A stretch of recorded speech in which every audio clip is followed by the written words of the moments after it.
My name is Lucy Vance, and the day my brother sold my grandfather's farmhouse, I was standing in Terminal E at Logan Airport with a passport in one hand and a coffee I had already forgotten in the other. The boarding screen above gate E12 blinked bright blue, announcing the final call for my flight to Zurich, where I was supposed to present 14 months of biomedical research to a room full of people who could fund the next decade of my work. The air smelled like burnt espresso, wet wool coats, and the industrial lemon cleaner airport staff use when they want thousands of strangers to believe a public floor can be clean. A baby cried near the windows, someone's suitcase wheel kept clicking against a broken tile, and my phone began vibrating so violently in my coat pocket that I almost dropped my passport.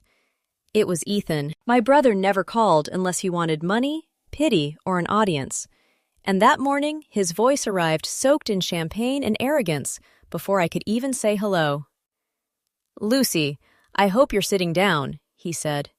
"Actually, no. I hope you're standing in some miserable airport line when you hear this. I just sold Granddad's farmhouse. The whole place. $6.3 million on paper, $3 million in cash today. Fast close. No drama, no more little princess trustee games." For 3 seconds, I heard nothing except the airport announcement echoing overhead and the soft hiss of a milk steamer from the cafe behind me. I watched a drop of coffee slide down the side of my paper cup and land on my thumb. It was hot enough to sting. I did not move. Ethan laughed, mistaking silence for devastation, the way entitled people always mistake restraint for weakness. "And don't bother asking about your half," he continued. "There is no half. I wired it straight into Kelly's company account because she actually has a future to build. You have your little lab coats and grants. You'll be fine. Granddad should have left that land to someone who knew what to do with it." Behind him, I could hear a cork pop and Kelly squeal. Not laugh, squeal. That thin, polished country club sound she made when she wanted people to notice her jewelry before they noticed her debt. Then Ethan said the sentence that made the entire world narrow into one clean, cold line. "You're cut off from the Vance legacy forever." I looked through the glass wall at the plane waiting outside, its white body shining under a gray Boston morning. I thought about the presentation in Zurich, the refrigerated samples already shipped ahead, the sleepless nights, the work I had fought for without ever asking my family for $1. Then I thought about my grandfather's farmhouse, 150 acres of wind-bent grass and white fences and old stone walls, where Frank Vance had taught me how to test soil acidity before he ever taught me how to drive. A strange calm settled over me. "Ethan," I said softly. "What? Did you sign anything?" He laughed harder. "Everything. Contract, title transfer, digital closing package. They're sending people out in an hour for possession. You're too late." I set my coffee in the trash can beside the gate. "No," I said. "You are." Then I ended the call. I walked to the counter, canceled my boarding pass, asked the airline agent to retrieve my checked bag, and sent one text to Dr. Marisol Bennett in Zurich. "Family legal emergency. Presentation files are in the shared drive. Start without me." By 9:18 a.m., I was in a rideshare heading west, suitcase in the trunk, laptop open on my knees, hotspot connected, rain ticking softly against the rear window. My driver asked if I was going home. I looked at the address on the screen. "No," I said. "I'm going to a crime scene." To understand why I was not panicking, you have to understand my grandfather.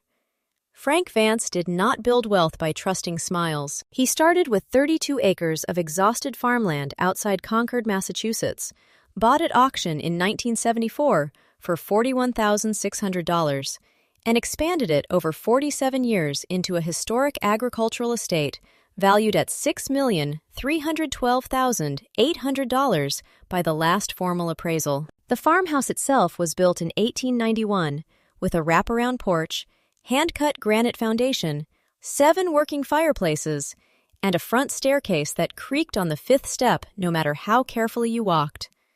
Granddad loved that creak. He said houses should warn liars when they entered. My mother thought he was dramatic. My father thought he was difficult. And Ethan thought he was old-fashioned because Granddad refused to fund any of his brilliant business ideas that seemed to collapse somewhere between the first invoice and the second lie. Ethan had tried dropshipping watches, importing electric scooters, flipping distressed crypto, and investing in what he once called a luxury dog wellness platform. Every time he failed, my parents converted consequences into sympathy. Every time I succeeded, they converted effort into luck. That was the family math. I became a biomedical scientist because I trusted data more than approval. My work was quiet, exact, repetitive, and sometimes brutal, which meant it suited me. I could spend 12 hours tracking contamination in a cell culture and feel less exhausted than I felt after 20 minutes at my parents' dinner table. Ethan became the golden child because failure looked expensive on him. When Granddad died, the funeral smelled like lilies, rain-soaked wool, and the black coffee my aunt kept making, even though nobody drank it. Ethan stood beside the casket, wearing a navy suit he could not afford, accepting condolences like a man practicing for ownership. Kelly held his arm and looked around the farmhouse as if measuring wall space for mirrors. Then the will was read. Granddad had placed the entire estate into the Vance Heritage Agricultural Trust, naming me as primary trustee and beneficiary, with strict instructions that the land remain intact, historically preserved, and used for research, conservation, or agricultural education. Ethan received a conditional co-occupancy privilege in the guest cottage, provided he maintained insurance, paid no less than $2,400 per month into the operating account, committed no financial misconduct involving trust assets, and never attempted to sell, mortgage, subdivide, lease, encumber, or transfer any interest in the property. If he violated those terms, his rights terminated automatically, no hearing required. At the time, Ethan turned pale, then red, then charming. He said he understood. He said he respected Granddad's wishes. He hugged me with one arm in front of everyone and whispered into my ear, "You stole this." I remember the smell of his cologne, cheap cedar and expensive resentment. For 8 months after the funeral, he played wounded air. He told relatives I was hoarding the estate. He told my parents I had manipulated an old man. He told Kelly that I was sitting on millions while her fashion brand, Bellamy Rowe, drowned under unpaid vendors, IRS notices, and a $780,000 private loan carrying interest rates that would have embarrassed a loan shark. Kelly did not want land. She wanted liquidity. The first sign came from the estate's smart security system at 6:42 a.m., 2 weeks before my Zurich trip. Someone entered the archive room with Ethan's backup key and stayed for 11 minutes. The camera feed showed Ethan in a gray cashmere sweater, photographing a file cabinet labeled Deeds, Easements, Historic Restrictions. Kelly stood behind him holding a latte and a phone. I did not confront him. I backed up the footage. The second sign came 4 days later, when the county registry portal showed 3 failed login attempts using my trustee ID at 2:13 a.m. from an IP address assigned to Kelly's boutique office in Boston, 73-41-188-92. The system locked the account and sent an automated alert to my email. I saved the log, forwarded it to my attorney, and changed nothing else. People like Ethan need darkness, so I left the lights off. My attorney was Adam Jenkins, 71 years old, silver-haired, sharp-eyed, and impossible to impress. He had been Granddad's lawyer and closest friend for 30 years, which meant he had not only drafted the trust, he had helped build the trap inside it. When I called him from the rideshare after Ethan's confession, Adam answered on the second ring. I told him exactly what Ethan had said, word for word, without raising my voice. There was a long silence. Then Adam laughed once, low and humorless. "Your brother finally found the bear trap," he said. "I assume it still has teeth." "Lucy, it has steel jaws and a federal tax attachment." By the time we reached the estate, Adam had pulled the original trust agreement, the recorded conservation easement, the historic preservation covenant, Ethan's signed conditional occupancy addendum, the county login audit, the security footage, and the transaction alerts from the trust's escrow monitoring service. He told me Blackwood Developments had filed a notice of intended possession at 8:06 a.m. based on a seller affidavit signed by Ethan and notarized in Rhode Island the night before. Rhode Island mattered. Ethan had not been in Rhode Island. At 9:57 a.m., the rideshare turned through the stone gates of Vance Farm. The rain had slowed to mist, soft enough to hang in the oak trees and turn the gravel driveway dark. The farmhouse rose ahead, white and steady, porch lights glowing despite the morning. Granddad always said a house looked different when someone threatened it. He was right. It looked away. Ethan and Kelly were on the front lawn with 2 champagne flutes, 3 glossy shopping bags from Newbury Street, and a black Porsche Taycan parked crookedly near the herb garden. A second car, a rented white Range Rover, sat beside it with dealer plates still attached. Kelly wore cream trousers, a camel coat, and the expression of a woman who had mistaken a wire transfer for intelligence. Ethan saw me first. His grin widened. "Well, look who abandoned Switzerland," he called. "Couldn't miss the eviction party?" I stepped out of the car, lifted my suitcase from the trunk, and thanked the driver. My shoes sank slightly into the wet gravel. The air smelled of damp leaves, horse hay from the lower barn, and the faint, sweet rot of apples fallen in the orchard. I loved that smell. Kelly tilted her head. "Lucy, this is embarrassing. The developer's legal team will be here any minute. You should have stayed on your little plane and preserved your dignity."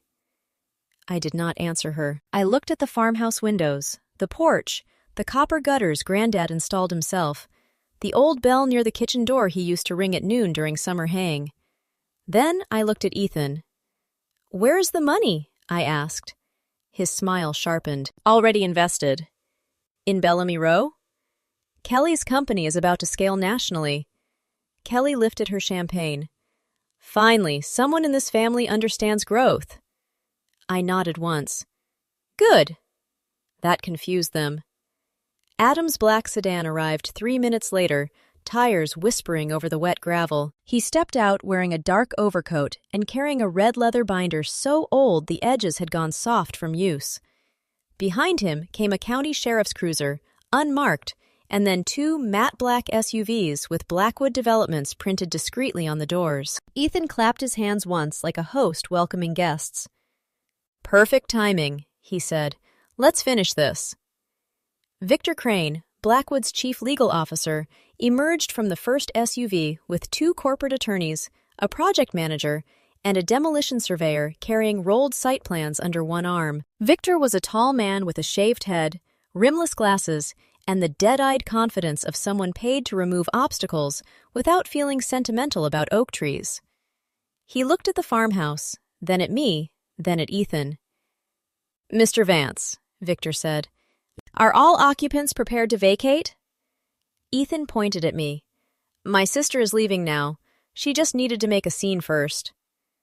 I almost smiled. Adam did. Victor extended his hand toward Ethan. "Before we proceed, I need confirmation that no additional trustee, beneficiary, conservation holder, mortgagee, lien holder, easement holder, or governmental preservation authority has an active interest in the property beyond what you disclosed." Ethan waved a hand. "Already handled. I told you. Lucy had paperwork, not power." Adam opened the red binder. The sound was small. It ended the party. "Mr. Crane," Adam said, "I am Adam Jenkins, counsel for the Vance Heritage Agricultural Trust. Your seller has no transferable ownership interest in this property. He has no authority to convey title, no authority to accept funds, no authority to deliver possession, and no authority to represent the trust in any transaction whatsoever." Victor did not blink. "That is a serious allegation." "It is not an allegation," Adam said. "It is page 4. He handed Victor the first certified copy. The rain tapped softly on Kelly's champagne glass. Ethan laughed too loudly. "This is desperate. That's outdated." "No," I said. "The document you photographed was outdated. This one is recorded." Victor's first attorney took the page, scanned it, and stopped moving. The second attorney leaned closer. The project manager slowly lowered the site plans. Kelly's smile faded by 1 inch. Adam removed another document. This is the conservation easement recorded with Middlesex County on March 17, 2018, held jointly by the Commonwealth Agricultural Preservation Office and the New England Historic Land Council. No portion of the property can be demolished, subdivided, rezoned, or commercially redeveloped without 5 separate approvals. None were requested, none were granted. Victor turned toward Ethan. Ethan pointed at Adam. He's lying. He worked for my grandfather. He's biased. Mr. Vance, Victor said, and his voice had dropped 10 degrees. Did you disclose the existence of a preservation covenant? I disclosed what mattered. Wrong answer. Kelly stepped forward. This is a family dispute. Blackwood can resolve it after closing. The money has already been accepted, so possession is equitable. Adam looked at her as if she had tracked mud onto a surgical tray. Ms. Bellamy, he said, the wire went to your corporate account, not to any trust-controlled escrow. That does not create equitable possession. It creates a paper trail. Kelly swallowed. For the first time, Ethan looked at me instead of through me. You set this up, he said. No, I said. Granddad did. I just kept the receipts. The sheriff stepped closer, not interrupting, just becoming visible enough for everyone to remember that laws have bodies attached to them. He was a compact man named Deputy Roland Pike, with rain beating on the brim of his hat and one hand resting casually near his belt. I had met him twice before, both times when Ethan tried to claim I had locked him out of his inheritance. Deputy Pike knew the driveway. He also knew Ethan. Adam turned a page. Mr. Crane, your company wired $3 million at 7:42 a.m. Eastern to Bellamy Row Holdings, LLC, routing ending 4421. We have confirmation from your escrow department because the payment triggered an automatic trust fraud alert. Victor's jaw tightened. How did you get that confirmation? Because your junior associate sent a payoff verification request to the trust's old administrative email at 8:11 a.m. after the wire had already cleared. That account forwards to my office. It also forwards to Dr. Vance. I raised my phone. There it was, Kelly whispered. Ethan? The way she said his name told me everything about their partnership. When the money felt real, it was our future. When the consequences appeared, it became Ethan. Adam continued, We also have the IP logs for 3 attempted unauthorized registry accesses. The security footage of Mr. Vance photographing archived deed materials, and the digital notary certificate used on last night's seller affidavit. The notary stamp belongs to a woman in Providence who reported her seal missing 11 days ago. Victor closed his eyes for half a second. That half second cost Ethan his fantasy. You forged a notarized affidavit? Victor asked. Ethan held up both hands. No. It was a technical workaround. Everyone does it in private sales. No, Victor said. Criminals do it in fraudulent conveyances. Kelly's face changed completely. The polished pity vanished. Her eyes moved from Ethan to Victor to the sheriff to the red binder, calculating exits. I watched her assess the lawn, the driveway, the Porsche, the corporate SUVs, and the muddy distance to the side gate. She was not dressed for running. That seemed fair. The first Blackwood attorney spoke quietly into her phone. The second began photographing documents with permission from Adam. Victor took 3 steps away and made a call that lasted exactly 92 seconds. Ethan tried to regain control by becoming louder.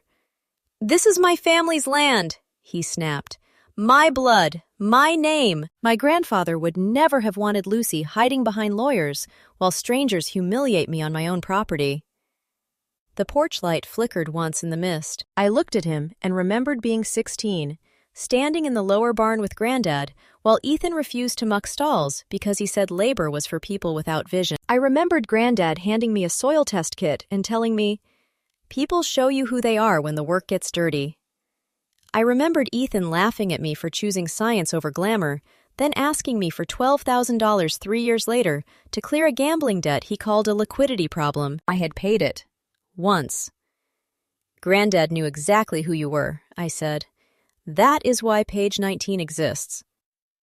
Adam pulled out Ethan's signed conditional occupancy addendum.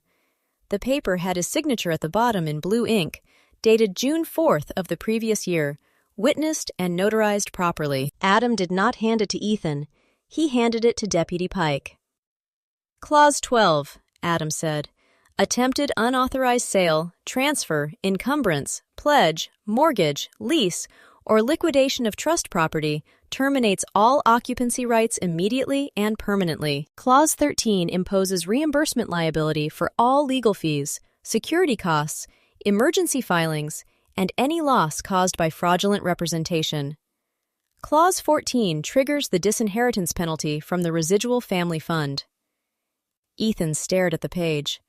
His mouth opened, but nothing useful came out. Kelly whispered, "Residual family fund?" Adam looked at her. The assets Ethan expected after his parents' deaths.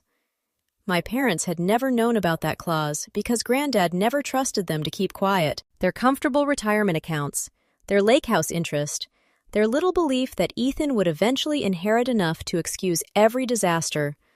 All of it had been built around a fund Ethan just detonated with a forged signature and a champagne flute. Ethan turned pale, not afraid for the land, afraid for himself. Victor ended his call and returned. His voice was no longer corporate. It was predatory. Blackwood Developments is rescinding all transaction documents, filing notice of fraudulent inducement, freezing related payments through emergency civil action, and referring this matter to state and federal authorities. Mr. Vance, Ms. Bellamy, do not leave the property. Kelly made a sound like air leaving a tire. Ethan stepped backward. You can't freeze money that's already spent. The entire lawn went still. I heard the old porch flag rope tapping against the pole. Tap, tap, tap. Victor turned slowly. Spent? Kelly closed her eyes. Ethan realized too late that he had just opened a second door under his feet.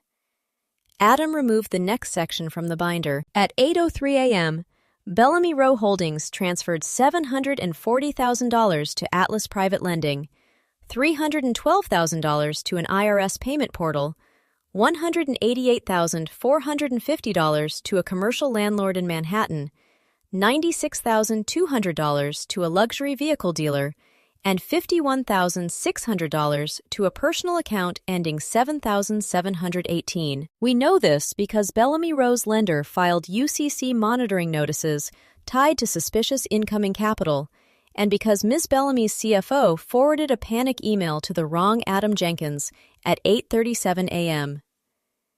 Kelly's eyes snapped open. Adam gave a thin smile.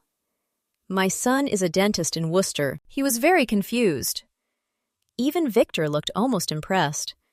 Kelly pointed at Ethan. He told me the sale was legitimate.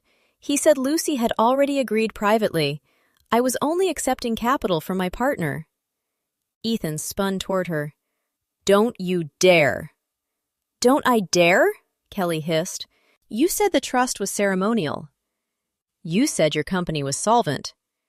You said you owned the land. You said you loved me. There it was. The smallest crime, apparently, still hurt him the most. Deputy Pike cleared his throat. Mr. Vance, Ms. Bellamy, I need both of you to step away from the vehicles. Ethan tried to appeal to me then. Not apologize. Appeal. There is a difference, and women in families like mine learn it early. Lucy, he said, softening his voice in a way that used to work on our mother. This is getting out of hand. We can fix this. You got your point across. Call off your lawyer. Tell them it was a misunderstanding. I looked at his shoes. They were Italian loafers, dark brown, now sinking into the wet grass beside the orchard Granddad had planted himself. Mud climbed the polished leather. Ethan noticed and shifted his feet as if the ground had offended him. No, I said. His face hardened. You would destroy your own brother over a house? I stepped closer, close enough that he lowered his voice without meaning to.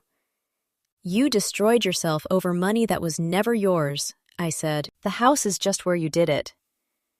The first siren arrived at 10:26 a.m., faint beyond the trees, then clearer as two state police vehicles turned through the gate. A third car followed, unmarked, carrying a woman in a gray suit who introduced herself as Special Agent Nora Whitcomb from the State Attorney General's Financial Crimes Division. 20 minutes later, an IRS criminal investigation agent arrived because the Bellamy Row transfer had been used to satisfy a federal tax delinquency with funds allegedly obtained through fraud. That was the federal hammer. It did not shout. It documented. The agents separated everyone. The rain stopped, leaving the lawn shining and cold. Kelly sat on the porch bench with her arms wrapped around herself, no longer touching the champagne. Ethan stood near the Porsche while Deputy Pike read him a preliminary notice, and Special Agent Whitcomb asked him whether he understood that knowingly transmitting forged documents through electronic closing platforms could implicate wire fraud statutes. Ethan said he wanted a lawyer. Finally, a wise investment. I stayed beside Adam under the porch roof. The wood smelled like rain, old paint, and cedar oil. Somewhere inside, the farmhouse clock chimed 11 times, slow and deep, as if Granddad were clearing his throat. My parents arrived at 11:14. I knew they were coming because Ethan had called them before asking for counsel, which told me where his instincts still lived.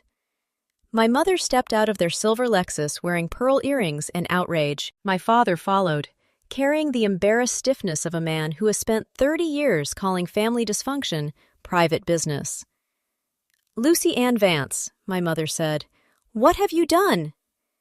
Not what happened.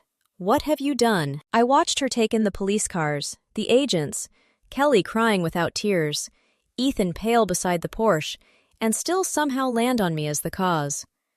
Old habits are not habits. They are architecture. "I protected the trust," I said. My father lowered his voice. "Your brother made a mistake." Adam closed the red binder with both hands. Everyone heard it. "No," he said. "Your son forged documents, induced a $3 million fraudulent wire, violated a recorded trust, attempted to transfer preserved land, and exposed himself and Bellamy to civil damages, criminal investigation, and federal tax scrutiny. That is not a mistake. That is a spreadsheet." My mother looked at me with wet eyes she could summon faster than facts. "He is your brother." I nodded. "And Frank Vance was your father. You might want to ask why he did not trust any of you with the key." She flinched as if I had slapped her. I had not raised my voice. That made it worse. By noon, Ethan and Kelly were escorted off the property in separate vehicles. Not dragged, not tackled, just guided, contained, and photographed, which, for people obsessed with appearances, is its own form of public execution. The sound of the handcuffs was quieter than movies make it. 2 metallic clicks under the dripping porch gutter. Click! Click. Kelly looked at the farmhouse one last time, as if it had betrayed her. Ethan looked at me.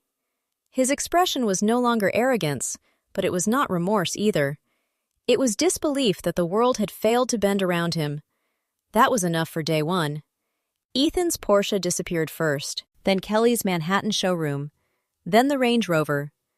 Bellamy Row filed for bankruptcy on February 3rd, listing $4.8 million in liabilities, $214,000 in recoverable inventory, and 27 creditors, including seamstresses Kelly had called vendors when she wanted to avoid saying people. Ethan moved into my parents' basement after his occupancy rights terminated, but even that did not last.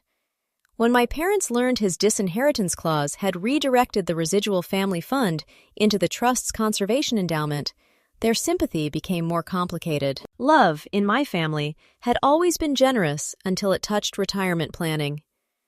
Ethan accepted a plea deal in late April. The court smelled like floor wax, stale coffee, and paper warmed by old radiators. He wore a gray suit 2 sizes too large because the good one had been sold, and his hair had lost the careful shine Kelly used to supervise. When the judge asked whether he understood the charges, Ethan said yes in a voice so small that my mother began crying into a tissue. Kelly's hearing was the following week. She blamed Ethan, her accountant, the market, inflation, the pandemic, the bank, her landlord, luxury retail pressures, and briefly, me. The judge listened with the weary patience of a man who had heard every version of, "I am responsible for nothing," and sentenced her within the guidelines. Her company was liquidated. Her creditors took the racks, the fabric, the furniture, the laptops, even the brass sign from the showroom wall. By summer, the estate was quiet again. The trust completed its emergency title cleanup.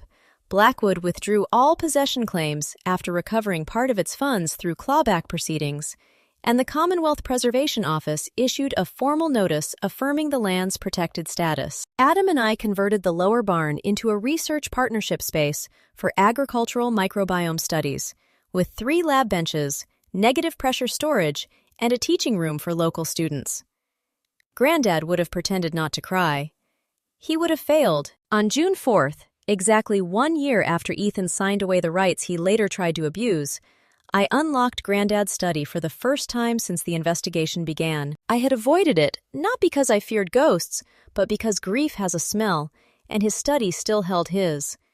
Pipe tobacco he had not smoked in 10 years, leather, dust, cedar drawers, and the faint medicinal sharpness of the liniment he used on his hands after winter chores. The 5th floorboard creaked under me.